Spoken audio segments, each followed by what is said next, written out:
សួស្តីបងប្អូនទាំងគ្នានឹងឲ្យតតងជាមួយនឹង AutoCAD admin បានបង្ហាញ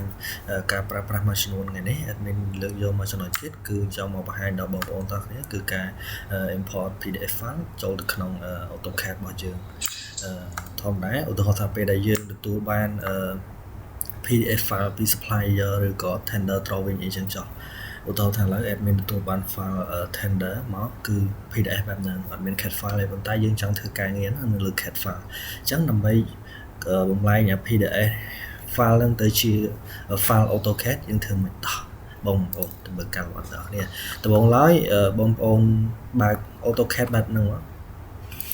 បើក AutoCAD បែបហ្នឹងមកបងប្អូនចុចឡើងពី insert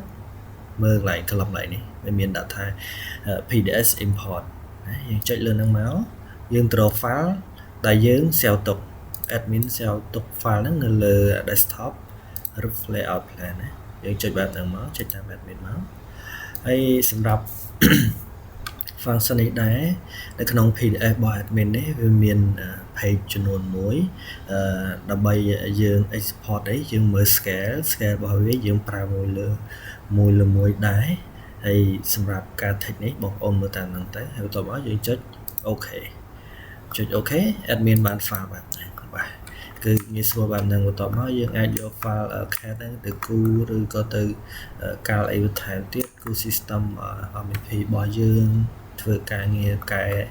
ធ្វើជា block ឬក៏ group អីតាមដែលបងប្អូនចង់បាននៅលើ CAD file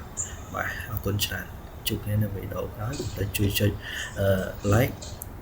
share និង subscribe channel YouTube អរគុណច្រើន